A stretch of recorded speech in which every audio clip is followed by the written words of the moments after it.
സുഭദ്ര എവിടെ? ഒരു മിന്നൽ പോലെ കണ്ടതേ ഉള്ളൂ. മുറുക്കാനെടുക്കാൻ പറയാ.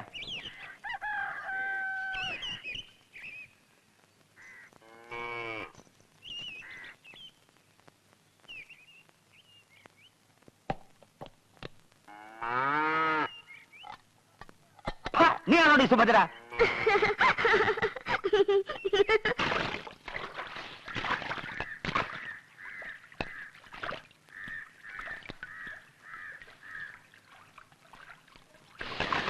ആഹാ, എണ്ണയുടെ നല്ല വാസന. എടി കൊച്ചേ, ഞാനിന്നങ്ങ് വരും. ഇന്ന് നിന്റെ വീട്ടിലെ കിടപ്പ്. എനിക്ക് പുടവ തരുന്നത് മറ്റന്നാളാണ്. ഏതവനാടി കെട്ടുന്നത്? തമ്പുരാനൊന്നും അല്ലല്ലോ. ആ, നിന്റെ തന്തയോട് മൂത്ത് ചെറുക്കനോടും പറ, വെള്ളായണി മുടിയേറ്റ് കണ്ടിട്ട് നേരം നല്ലോണം പുലർന്നിട്ട് വന്നാ മതി. ഇന്ന് സുന്ദരിമണി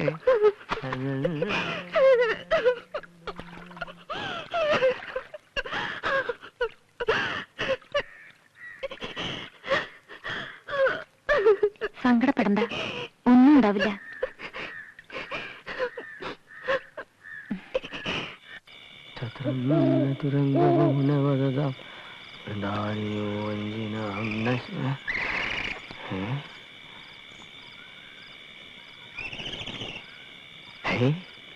ആരാത്? കൊള്ളാമല്ലോ.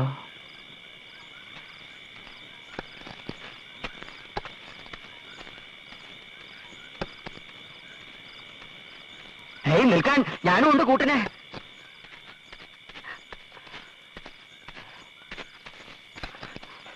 ഏതായി വള്ള അപ്സരസോ? നിൽക്കോ.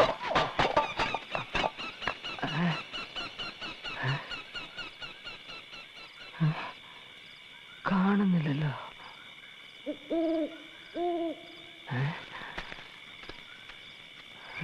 പോയി.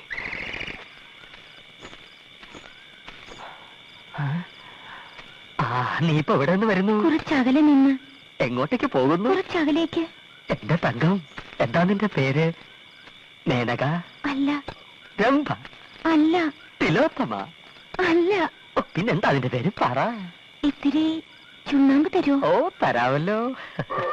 ചുണ്ണാമ്പ്? ചുണ്ണാമ്പോ?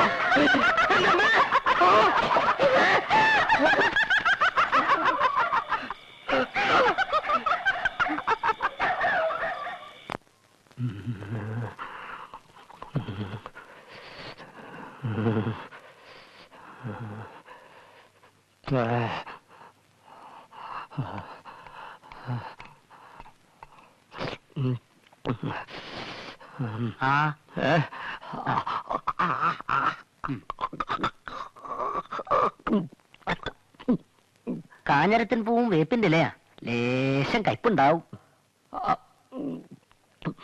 സഹിക്കുക, 3 നേരവും കൊടുക്കുക. ഭേദമല്ലെങ്കിൽ മഠത്തിലേക്ക് കൊണ്ടുവരുന്ന വേണ്ടി വരും. തളമിടിയിലും തളക്കലും ഒക്കെ അവിടെ വെച്ചാകാം. താൻ യക്ഷിയെ കണ്ടത് നേരാണോടോ? എത്ര വട്ടം പറയണം? പ്രതിക്രിയ ചെയ്യാനാണ്. ഇളയിടത്തൊരു ബ്രാഹ്മണനുണ്ട്, ഏത് യക്ഷി അയാൾ തറയ്ക്കും പോലും. ഒരു നട്ടപ്പാതിരയ്ക്ക് ഞാനും ഒന്നിനെ കണ്ടു. ആ വഴി പിന്നെ നടന്നിട്ടില്ല. പാല പൂത്ത മണം. എന്തൊരഴകായിരുന്നു അവൾക്ക്. നിലത്തെഴയുന്ന മുടി. അത്രക്കില്ലല്ലോ. ചിലിം ചിലിം കുലുസിന്റെ കിലുക്കം. ഉടുരാജമുഖി, മൃഗരാജ കടി, ഗജരാജ വിരാജിത മന്ദഗതി. അവൾ യക്ഷിയല്ലായിരുന്നുവെങ്കിലോ?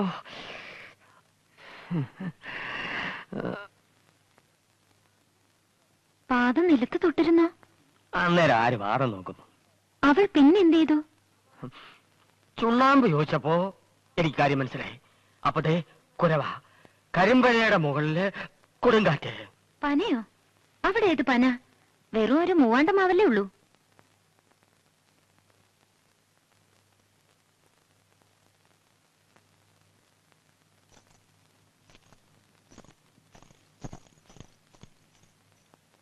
നേരാണല്ലോ.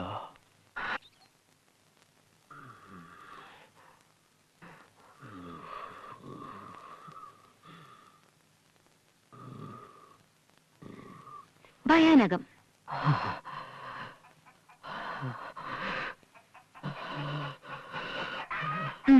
കൊള്ളാം. ഇനി കരുണം. പോരാ.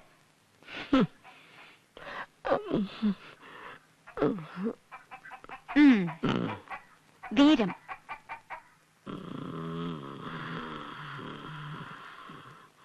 ബീഭത്സം.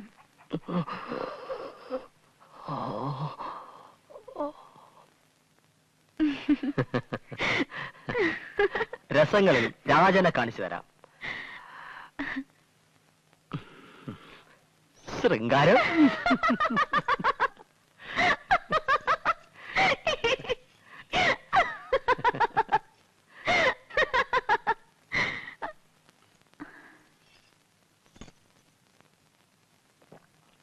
ഇനി ഹാസ്യം.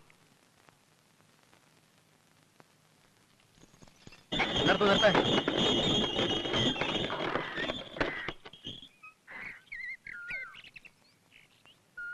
സുഭദ്ര എന്താ ഇവിടെ? ഒന്ന് കാണാൻ.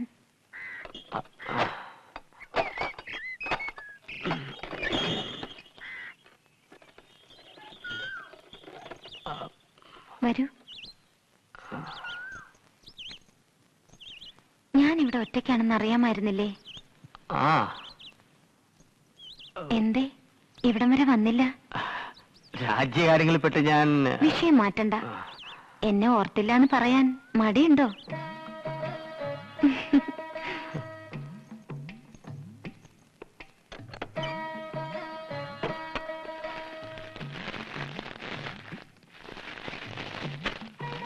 ഇത് കണ്ടോ? ഇത് അങ്ങ് എനിക്ക് സമ്മാനിച്ച താഴമ്പൂക്കളെല്ലാം ഞാൻ സൂക്ഷിച്ചു. കാൽപ്പെട്ടികളിൽ, തലയണക്കടിയിൽ, പുതുവസ്ത്രം സൂക്ഷിക്കുന്ന പെട്ടികളിൽ, എവിടെയെല്ലാം ഈ പൂക്കളുടെ ഗന്ധം എനിക്ക് എന്നും ആവേശമായിരുന്നു. എന്നെ മത്ത് പിടിപ്പിക്കുന്ന ഈ ഗന്ധം അനുഭവിക്കാതെ ഞാൻ ഉറങ്ങിയിട്ടേയില്ല. എന്റെ കിടക്കറ നിറയെ ഈ പൂക്കളുടെ സൗരഭ്യമാണ്. ഞാൻ ഇട്ടിരിക്കുന്ന വസ്ത്രങ്ങൾക്ക് ഈ സൗരഭ്യമുണ്ട്. എന്റെ ശരീരത്തിലും ഈ സൗരഭ്യമുണ്ട്. അത് ഇഷ്ടപ്പെടാത്ത ഒരാൾ, എന്റെ ഭർത്താവ്, എന്നെ ഉപേക്ഷിക്കാൻ കാരണവും ഇതാണ്. പക്ഷേ എനിക്കിത് കൂടിയേ തീരൂ. അയ്യോ, ഞാൻ ഇവനെ അല്പം സഹിച്ചോട്ടെ. അതിന് എന്റെ സമ്മതം വേണോ? ഇവിടത്തേക്ക് ലഹരി നോക്കുമ്പോഴാണ് ഒരെടുപ്പ്.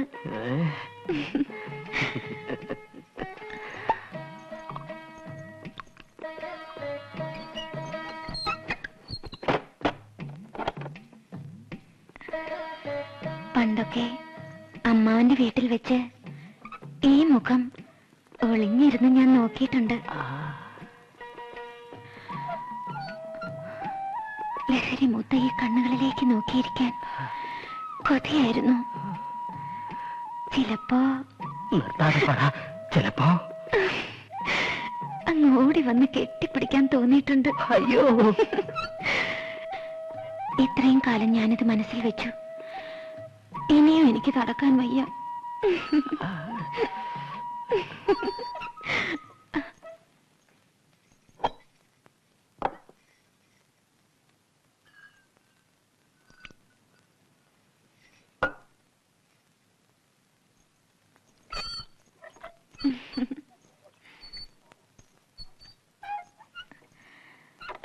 ഞാനും ലേശം രുചിച്ചോട്ടെ? ആയിക്കോട്ടെ ആയിക്കോട്ടെ.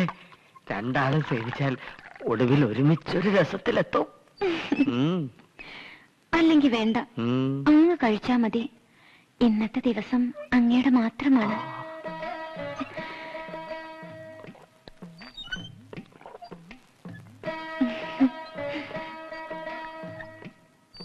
എട്ട് വീടരുടെ യോഗങ്ങൾ കൂടുമ്പോഴും കുടിച്ച് ലക്ക് കിട്ടാണോ പോയിരിക്കുന്നത്? ഇതുപോലെ ലക്ക് കേട്ടോ.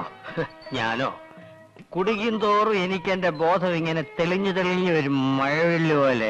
അത് വെറുതെ. ഞാനൊന്ന് പരീക്ഷിക്കട്ടെ. ഇന്നത്തെ യോഗത്തിൽ എന്ത് തീരുമാനിച്ചു? വല്ല ഓർമ്മയുണ്ടോ? ഓർമ്മയുണ്ടോ? ഓർമ്മയേ ഉള്ളൂ. പക്ഷേ അല്ലെങ്കിൽ വേണ്ട. നിങ്ങൾ നിങ്ങളുടെ രഹസ്യങ്ങളൊക്കെ എന്നോട് എന്തിനു പറയണം?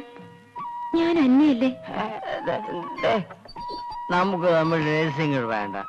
സുഭദ്ര എന്റെ സ്വന്തമല്ലേ. എന്താ നീ അറിഞ്ഞ എട്ടുകൂടന്മാരുടെ തല ആകാശം ഇടിഞ്ഞു വീഴൂ? ഇത് നല്ല കൂത്ത്. വേണ്ട വേണ്ട, നിങ്ങളുടെ രാജകാര്യങ്ങളൊന്നും എനിക്ക് കേൾക്കണ്ട. എന്റെ സുഭദ്ര ഇത് കേൾക്കണം. എന്റെ സമാധാനത്തിന് വേണ്ടി കേൾക്കണം. മാർത്താണ്ടോർമ്മ മാങ്കോയിക്കൽ വീട്ടിലെ പടിഞ്ഞാറെ അറയിൽ ഒളിച്ചിരിപ്പുണ്ട്. വീടിന്റെ പിന്നിൽ പുഴയുണ്ട്. അറയിൽ നിന്നും പുഴയിലേക്ക് ഒരു ഗുഹയിൽ നിർത്തിയിട്ടുണ്ട്. ഞങ്ങൾ വീടിന്റെ പൂ ആക്രമിക്കുമ്പോ അയാൾ ഗുഹയിലൂടെ പുഴയിലേക്ക് ഇറങ്ങി രക്ഷപ്പെടാൻ. അന്നേരം അവിടെയും ഞങ്ങൾ കാണും. അവിടെ വെച്ച് ഞങ്ങൾ അയാളെ കൊല്ലും. ഉറപ്പാ.